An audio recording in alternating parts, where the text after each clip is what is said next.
होगी तो कुल मिलाकर जो टाइटल है निश्चित तौर पे क्लियर होगा और धोखेबाजी से बचेगा। हर तरफ से सजग रहना होगा ग्राहक को। जब सपनों का आशियाना चुनने की बात आती है तो आंख ना कान सब खोलकर फिर आगे बढ़ना होगा। फिलहाल चर्चा को जारी रखने के लिए यहां बीच में लेंगे एक ब्रेक, जल्द लौटेंगे।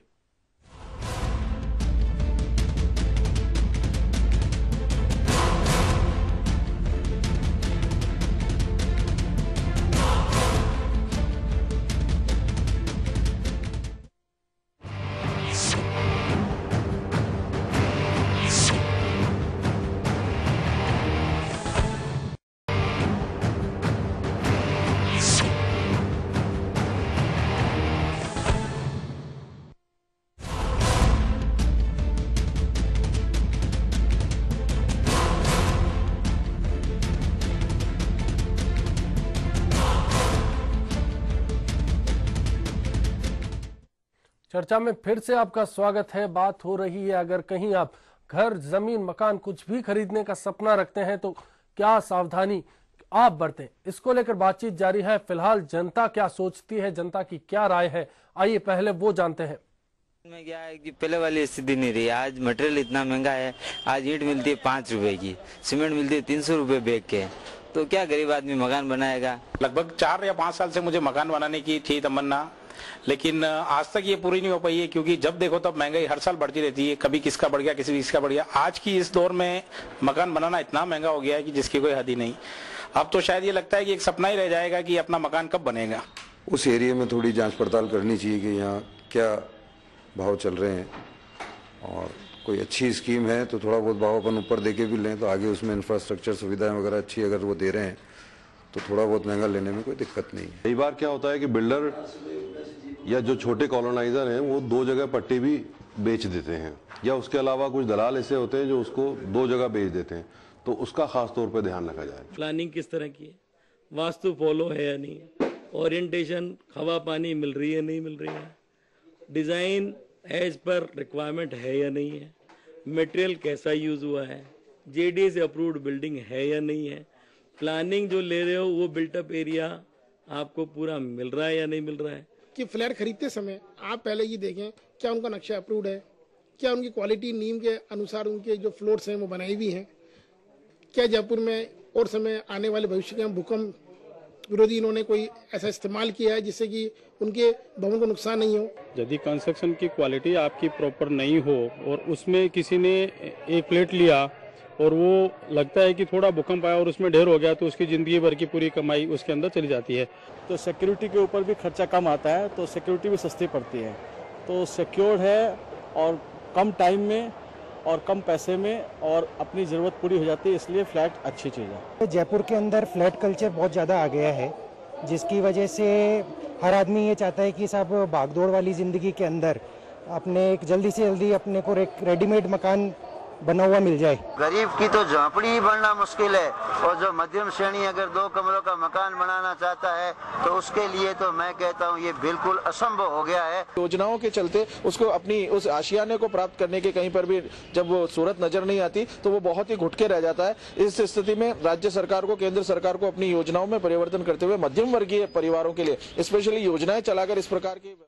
जनता की राय, जनता के विचार हम जान चुके हैं। पुनीत जी का रुख करेंगे। पुनीत जी, चर्चा को ब्रेक किया था, उससे पहले बातचीत हो रही थी अर्थक्वेक को लेकर कि अर्थक्वेक को लेकर कुछ नियम कायदे हैं, हालांकि जयपुर में वो लागू नहीं होते, फिर भी बिल्डर्स कहीं ना कहीं पैसा वसूल लेते हैं उनके नाम पर। बिल्कुल सर, आपका कहना बिल्कुल ठीक है। एक्चुअली क्या है, अर्थक्वेक का जो प्रोसेस है वो बेसिकली राजस्थान में कहीं पे प्रॉपर ढंग से फॉलो ही नहीं होता है। आप बेसिकली जहाँ भी जाएंगे अर्थक्वेक का उन्होंने एक सिस्टम ये बना रखा है कि लगभग फ्लोर रोड लेवल से 3 फीट या 4 फीट नीचे एक डेप्थ करना, स्टैंड उसकी बाहर निकालना, उसमें एक लोहे का जाल बना के उसको आरएमसी से या हैंड मिक्सचर से अपने जैसे भी उसको फिल कर देना, जिससे क्रैक्स नहीं आए। जब उसी को वो एक अर्थक्वेक प्रोसेस मानते हैं। बेसिकली आप जैसे बॉम्बे साइड है, दिल्ली साइड है, आपने देखा होगा वहां पे बिल्डिंग बनती 10+ है और अपने यहाँ राजस्थान में बिल्डिंग 10 पे जाके लास्ट हो जाती है।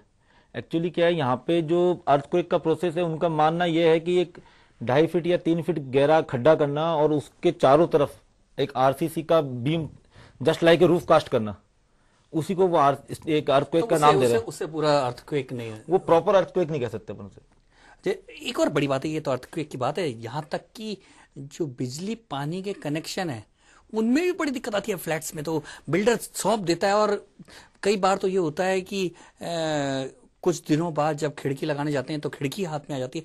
इन सब को कैसे देखा जाए? सर इन सब के लिए तो क्या है, जो यूज करता है ना उसी दौरान आती है। बाकी हर बिल्डर की मैं ये नहीं कह सकता मन, जैसे अभी आत्माराम जी से जिस हिसाब से आपकी बात चल रही थी उनका भी ये कहना था कि बिल्डर की साख बहुत मोर इम्पोर्टेंट थिंग है। जितना टाइटल इम्पोर्टेंट है एक फ्लैट परचेज करने के लिए, उतना ही इम्पोर्टेंट उस बिल्डर की गुडविल भी है। क्योंकि जो अच्छा बिल्डर जिसको गुडविल मेंटेन करनी है, उनकी तो आप बिल्डिंग देखेंगे आज 10-10 साल हो गए लोगों को बन्नी पार्क रहते हुए, राजा पार्क रहते हुए, उनकी बिल्डिंग में आज भी कोई प्रॉब्लम नहीं है। लेकिन चूंकि कंपटीशन का जमाना है, बिल्डर नंबर ऑफ हो गए हैं और लेबर उतनी है, तो सब अपना काम फास्ट करने के चक्कर में, क्योंकि सबके पास टाइम लिमिट है। पुनीत जी एक और बात है कि जयपुर शहर बहुत तेजी से फैल रहा है, बिल्कुल, और तेजी से बहुत बाहर भी काफी फ्लैट्स वगैरह बन रहे हैं और देखने में आया है कि कुछ इलाकों में पानी है, कुछ में नहीं, और अच्छी अच्छी बिल्डिंगें बन जाती हैं, लोग खरीद लेते हैं, चाहते हैं, तो वहां जाने के बाद पता लगता है कि यहाँ तो पानी की बड़ी समस्या है। ये सब कैसे, इन सब चीजों को कैसे देखा जाए?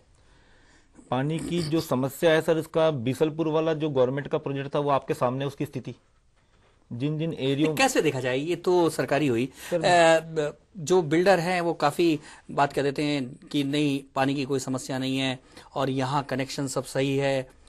इन समस्याओं को देखने के लिए क्या प्रोसेस अपनाना चाहिए? छोटी छोटी बातों पे क्या ध्यान रखना चाहिए? सर्वप्रथम तो सर उसके लिए जिस बिल्डर की बिल्डिंग में ले रहे हैं, पहले तो वहां पे 2 ऑप्शन होंगे, या तो उसने बोरवेल करा रखा होगा या गवर्नमेंट की वाटर लाइन का कनेक्शन ले रखा होगा। यदि गवर्नमेंट की वाटर लाइन का कनेक्शन है तो वो मैं जहां तक समझता हूँ कि वो बोरवेल से मच बेटर है, क्योंकि बोरवेल तो वो चेक करना चाहिए वो चेक करना चाहिए। सबसे आज तक किसी ने, बायर ने बिल्डर से क्वेश्चन पूछा ही नहीं कि सब मेरी बिल्डिंग में पानी की क्या फैसिलिटी है जी, क्योंकि उसको मालूम ही नहीं ये क्वेश्चन उसको पुट अप करना ही नहीं करना है, क्योंकि उसके दिमाग में यह है कि बिल्डर ने जब इतनी बड़ी बिल्डिंग बनाई है तो पानी होगा डेफिनेटली, जब भी बनाई होगी जी।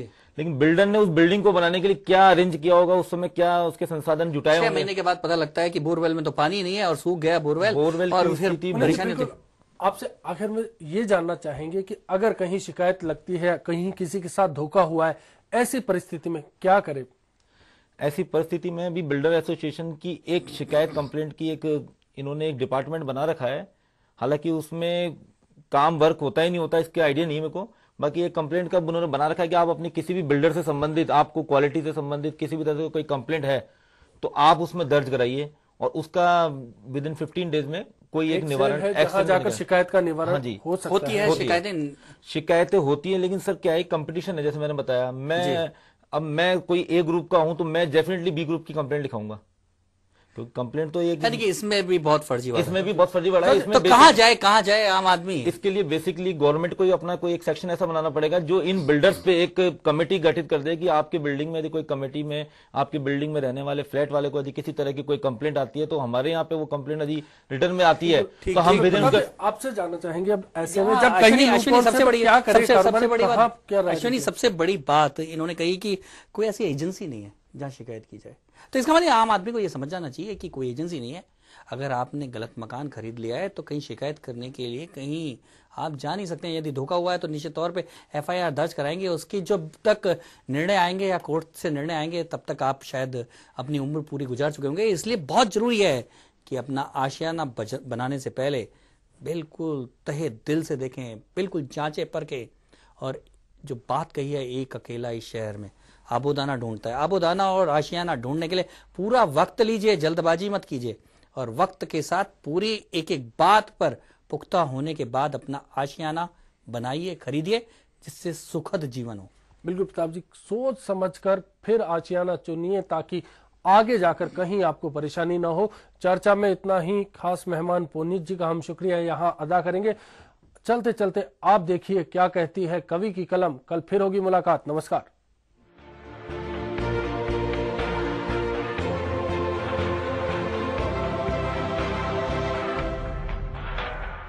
ऐसी खुदगर्जी है कि अपना भी लगता बेगाना, दूर देश से आकर पंछी ढूंढ रहे आबूदाना, कोई अकेला कोई साथ में, देख रहे यही सपना, अनजानी सी इस दुनिया में, कैसे चुने आशियाना।